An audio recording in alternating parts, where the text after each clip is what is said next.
تو سب کی صبح کرنے کی مختلف عادتیں ہیں۔ اب ہم قرآن سے پوچھتے ہیں، اے قرآن تو بتا صبح کیسے کرے؟ اور یہی وجہ ہے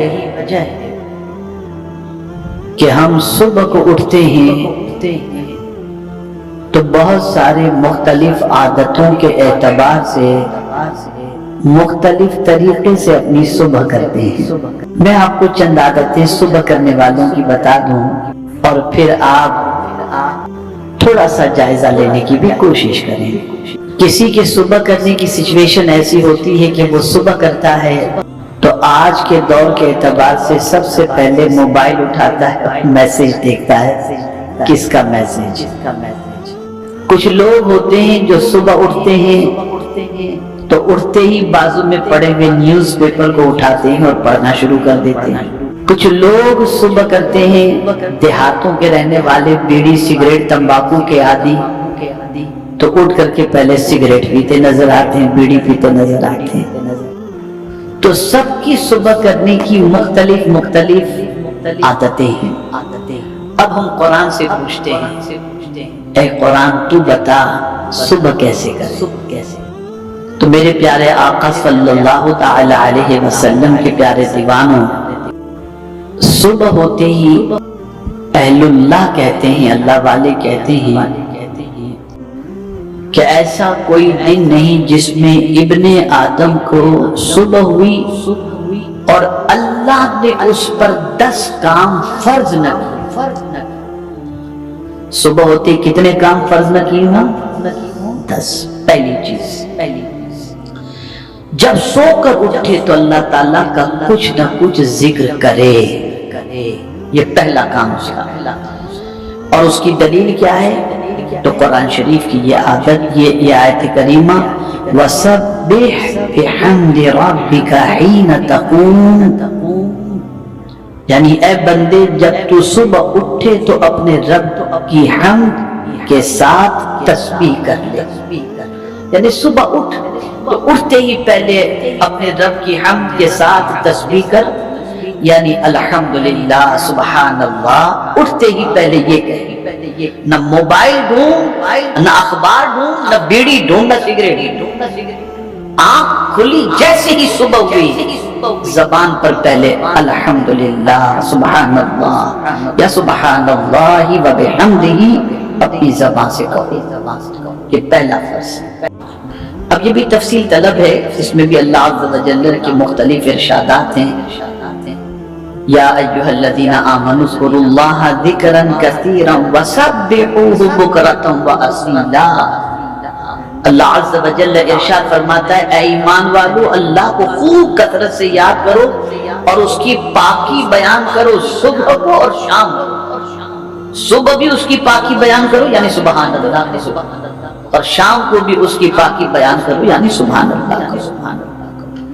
اب یہ دوسری بات بھی غور سے سننے کی ہے۔ دوسرا یہ، اس لیے کہ تمہیں صبح اٹھ کے نماز پڑھنی ہے نا، تو جب صبح فجر کی نماز تمہیں ادا کرنی ہے تو بغیر سطر چھپائے ہوئے یعنی پردہ پوشی کیے ہوئے سطر کو جو ہے جو کھل گیا تھا اسے چھپائے تو نماز نہیں ہوگی، تو پہلے اپنے کپڑے دھو دو۔ یہ دوسرا کام۔ تیسرا فرض یہ ہے کہ نماز کے لیے نماز کے وقت میں بندہ کامل وضو کرے۔ اور دیکھیں ترتیب کتنی اچھی ہے، اٹھو تو سبحان اللہ الحمدللہ کہو، کپڑے درست کرو، اور پھر تیسرا کام کیا آ گیا؟ یا ایھا الذین آمنوا اذا قمتم الی الصلاۃ فاغسلوا وجوہکم، یعنی اب جب تم کپڑے بھی ٹھیک کر چکے، اللہ کی تسبیح بھی کر چکے، حمد بھی کر چکے، تو اب نماز کے لیے تم کو جانا ہے نا تو پہلے وضو کر لو۔ یہ تیسرا کام، یعنی اب اٹھنے کے بعد ضرورت سے فارغ، آپ استنجا وغیرہ سے فارغ ہو گئے، اب نماز کی تیاری میں لگ جاؤ۔ یعنی یہ ابتدا اٹھتے کام، یہ فکر سب سے پہلے ہونی چاہیے کہ رزق کے بارے میں کیے ہوئے وعدے الہی پر پرامن رہے، یعنی مطمئن اور بے فکر۔ اس کی دلیل یہ ارشاد ربانی ہے کہ فرماتا ہے وَمَا مِن دَابَّةٍ فِي الْأَرْضِ إِلَّا عَلَى اللَّهِ رِزْقُهَا، یعنی اب صبح اٹھ کے سوچے اب کیا ہوگا، کھانا ملے گا کہ نہیں، روزی ملے گی کہ نہیں، تو مطمئن ہو جائے۔ نماز بھی تو نے پڑھ لی بندے، وضو بھی تو نے کر لیا، اللہ کی تسبیح بھی تو نے کر لی، حمد بھی بجا لایا۔ اب جب تم ان چیزوں سے فارغ ہو چکے تو روزی کی زیادہ فکر مت کرنا، اس لیے کہ اللہ نے تیری روزی کا ذمہ لے لیا ہے۔ اور جب روزی کا ذمہ لے لیا تو میرے پیارے آقا صلی اللہ تعالی علیہ وسلم کے پیارے دیوانوں، اب اللہ کا نام لے کر کے تو نکل، بے فکر ہو کر نکل۔ اس نے وعدہ کیا ہے تو نکلے گا تجھے وہ روزی عطا فرمائے، اس لیے کہ اس نے تیرے رزق کا ذمہ دیا۔ میرے پیارے آقا صلی اللہ تعالی علیہ وسلم کے پیارے دیوانوں، اب یہاں ایک چھوٹی سی بات درمیان میں عرض کر دوں، صبح کی نماز ہو یا کسی بھی وقت کی نماز، خود بھی اٹھو، اپنے اہل و عیال کو بھی اٹھاؤ، خود بھی نماز پڑھو، اپنے اہل و عیال کو بھی نماز کا حکم دو۔ وَأْمُرْ أَهْلَكَ بِالصَّلَاةِ وَاصْطَبِرْ عَلَيْهَا لَا نَسْأَلُكَ رِزْقًا نَحْنُ نَرْزُقُكَ۔ اپنے اہل و عیال کو نماز کا حکم دو اور خود بھی نماز پر قائم رہو۔ اللہ فرماتا ہے میں تم سے روزی نہیں مانگتا، میں تم کو رزق عطا میں تم کو روزی عطا۔ تو رزق کے سلسلے میں صبح اٹھ کر مطمئن ہو جاؤ۔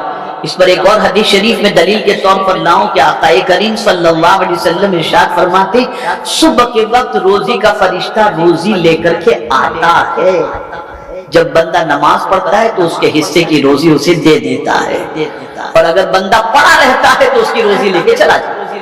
تو پتہ چلا اٹھے، نماز ادا کر لیے، تمہارے حصے کی روزی کے لیے تم مطمئن ہو جاؤ، اللہ تمہارے حصے کی روزی تمہیں عطا فرمائے۔ اب چھٹا فرض یہ ہے کہ اللہ کی تقسیم پر قناعت کرے۔ یعنی اب آپ نکلے تو آپ نے دیکھا کسی کو صبح دکان کھولتے ہی ہزاروں کا مال اس کا بک گیا، اور آپ کی شام تک کوئی کسٹمر آپ کی دکان پر نہیں آیا، تو آپ یہ سوچیں کہ یار مجھے اتنا کم اس کو اتنا زیادہ کیوں؟ تو اب اس پر دلیل آ رہی قرآن کہتا ہے نحن قسمنا بینہم معیشتہم فی الحیات الدنیا، یعنی ہم نے بندوں کے درمیان ان کی دنیاوی زندگی میں گزر بسر کی چیزیں بانٹ دی ہیں، اپنی مشیت و حکمت سے بعض کو بعض پر فضیلت دے دی۔ یعنی اللہ یہ فرماتا ہے مجھے معلوم ہے کس کو کتنا دینا، تو ہم نے تقسیم کر دیا ہے، اس کو اتنا دینا، اس کو اتنا دینا ہے، تو تمہیں جتنا مل جائے تم اس پر قناعت۔ اور اگر کوئی قناعت کرے تو کیا ہوتا ہے؟ تو آقا کریم صلی اللہ علیہ وسلم فرماتے من قنع جل ومن طمع ذل۔ جو قناعت اختیار کرتا ہے جتنا میرے کریم تو نے عطا کیا تیرا شکر ہے، تو اللہ فرماتا ہے میں اسے عزت عطا کر دیتا ہوں۔